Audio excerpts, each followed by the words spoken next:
Now, let me ask you something. Do you know which country has the maximum number of youth in the entire world? And the answer to that is India. India में सबसे ज़्यादा youth का population है. And the biggest question is, are these youth getting quality education?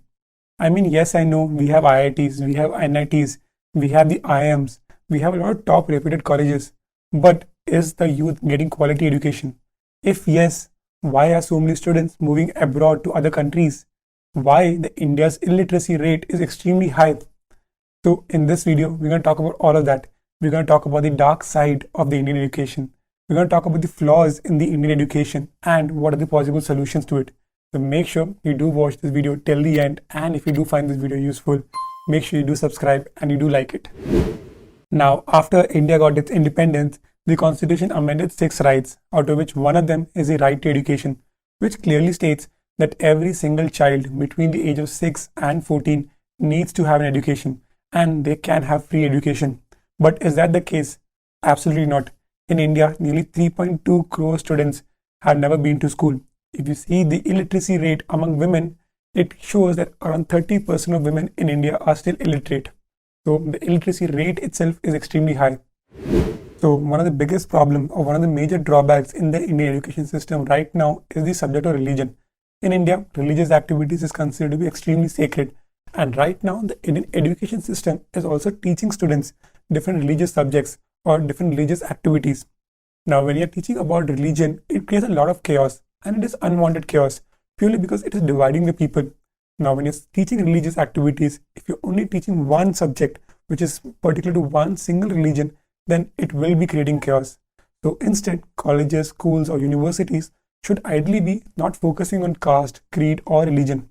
In India right now, 1 out of 7 students who actually take birth, or 1 out of 7 child who actually take birth, goes to school, and that's how less the number is.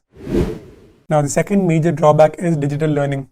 Now, recently there was an education report of 2021 which analyzed the entire impact of COVID on students and how students were able to learn during this period. The data clearly showed that majority of the students are now relying on tuitions because in classes they were not being taught properly. Also, almost a third of all children did not even have access to smartphones or digital accesses. Now, in today's date, when having a digital presence is extremely important, a third of students in India did not even have access, especially during the pandemic. The report also mentioned that there was a huge learning gap. Almost 65% of the teachers have complained that students were not able to catch up, they were not able to cope up, and this was one of the biggest and one of the toughest challenges which the teachers had to face.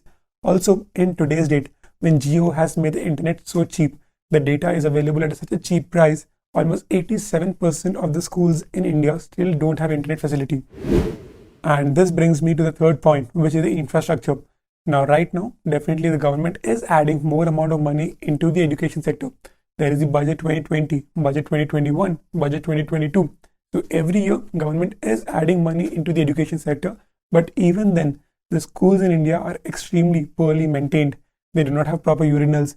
There is no proper infrastructure. The classrooms are poorly maintained. The kids do not even have uniforms. So definitely the government needs to pay a lot more focus and needs to have a lot more attention into the education sector. And the fourth flaw is the curriculum. The CBSE in India focuses more in terms of how well a child is doing during his exams, rather than making sure whether the student is understanding the practicality of the subject. A lot more focus is there to make sure that whether he or she is actually passing the exams and scoring good marks, because that's how we determine the credibility of a student. We see, okay, if a student is credible by looking at his or her marks, if they are doing good in the exams, which means that they can get into better colleges, which means that they can get into good placements, and which also means that they can secure a good job. And that is how we define it. Also, the students in India are still acquiring knowledge from outdated syllabus. If you see India, a lot of technological, a lot of scientific advancements are taking place. India is one of the leading countries when it comes to startups and unicorns. So definitely the government needs to kind of modify the syllabus in such a way that a lot of practical and a lot of real life situations can be kept. So the students in India are, when they're graduating, they can find jobs much more easier. Right now, if you look at the job data, a lot of graduate students are finding extremely hard to find a job purely because they do not possess the skills which are required in the real life market. So in summary, even after 75 years of independence, India is nowhere close to a 100% education rate. In India, nearly 25% of people are still illiterate. So definitely the government needs to put a lot more focus over here. Also, the government needs to put a focus in terms of the post-graduation degree, because a lot of Indians are now flying to different foreign countries to pursue a postgraduate degree. Now that is a huge amount of money which is going outside India, which can definitely be invested in India depending on how government takes it. So definitely with the new education policy coming in place, it'll be quite interesting to see if the government actually makes any of these changes, or will it almost be the same.